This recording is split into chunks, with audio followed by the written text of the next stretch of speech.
এখন আমরা ৮৩ থেকে ২৫ বিয়োগ করা শিখব, অথবা বের করব ৮৩ বিয়োগ ২৫-এর মানে কি।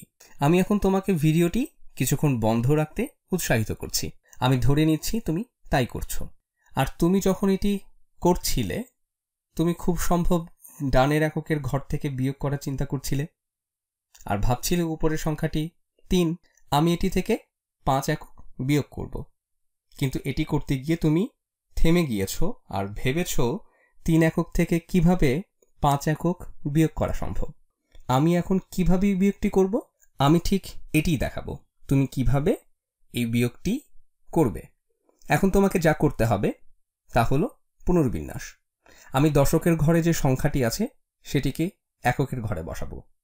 আমি সমাধানটি ৩টি ভিন্ন উপায় করব, যাতে তুমি ভালোভাবে বুঝতে পারো এখানে তুমি আসলে চাচ্ছ এই দশকের ঘরের ৩টি যেন আর একটু বড় সংখ্যা হয়, অন্তত এতটুকু বড় যেন ৫-এর চেয়ে বড় হয়।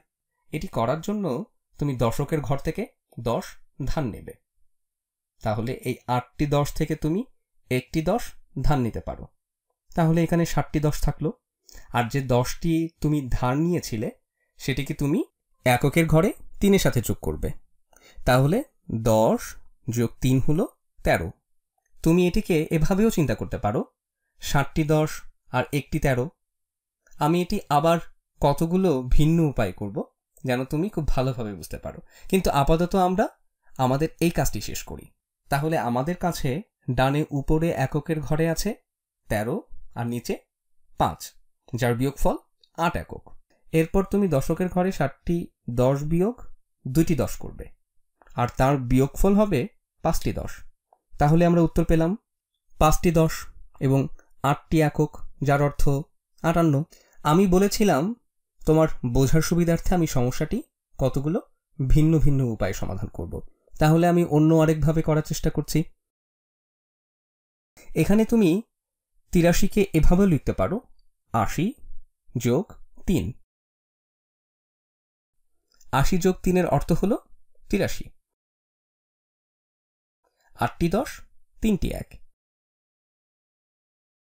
২৫-কেও আমরা একইভাবে ভাঙতে পারি ২০ যোগ ৫।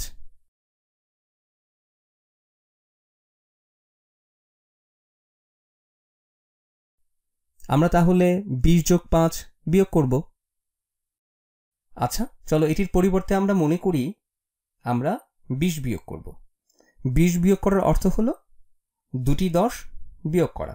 এরপর আমরা ৫ একক বিয়োগ করব। ২৫ বিয়োগ করা আর ২০ আর ৫ আলাদাভাবে ২ বার বিয়োগ করা একই কথা। আমরা ঠিক আগের মতো একই কাজই করব। আবার আমরা এককের ঘর থেকে শুরু করব। এককের ঘরে ছিল ৫। আমি যদি ৫-কে ৩ থেকে বিয়োগ করতে চাই, সেটি করা আমার জন্য কঠিন, কারণ আমি জানি না সেটি কিভাবে করব। কিন্তু যদি আমরা এর পরিবর্তে ১০ বিয়োগ করি, তাহলে এখানে থাকবে ৭০।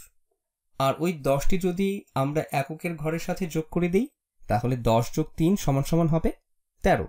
লক্ষ্য করে দেখো, আমি কিন্তু সংখ্যাগুলোর মানের কোনো পরিবর্তন করিনি। ৭০ যোগ ১৩ এর অর্থ যা, ৮০ যোগ ৩ এর অর্থ একই। কিন্তু এটি করে আমাদের যা লাভ হলো, আমরা এককের ঘরে ১৩ থেকে ৫ বিয়োগ করতে পারবো। আমি যদি ১৩ বিয়োগ ৫ করি তাহলে পাবো ৮। আর এরপর যদি ২টি ১০ ৭টি ১০ থেকে বিয়োগ করি, তাহলে আমরা পাবো ৫০, বা ৭০ থেকে ২০ বিয়োগ করে আমরা পাবো ৫০। আর এর মাধ্যমে আমরা সবচেয়ে শেষে পেলাম ৫০ যোগ ৮ অর্থাৎ ৫৮। ৫ দশক যোগ ৮ একক। এরপর আমরা তৃতীয় পদ্ধতিতে চলে যাচ্ছি। আসলে এগুলো সব একই রকম পদ্ধতি, আমি শুধুমাত্র এগুলিকে ভিন্ন ভিন্নভাবে উপস্থাপন করছি। তাহলে আমাদের সংখ্যাটি ছিল কত? ৮৩।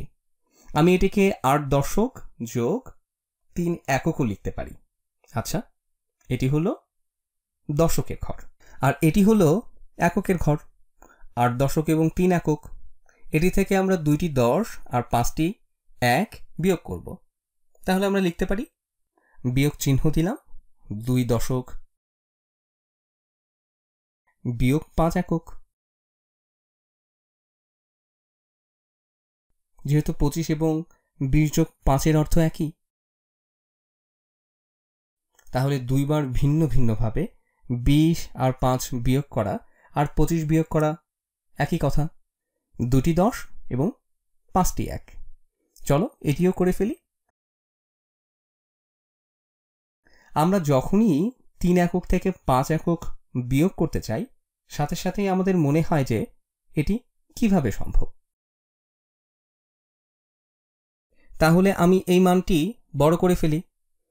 আমি এটা দশকের ঘরে পুনর্বিন্যাসের মাধ্যমে করব।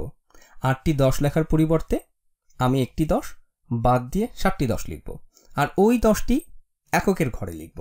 একটি 10-এর অর্থ হলো 10টি 1।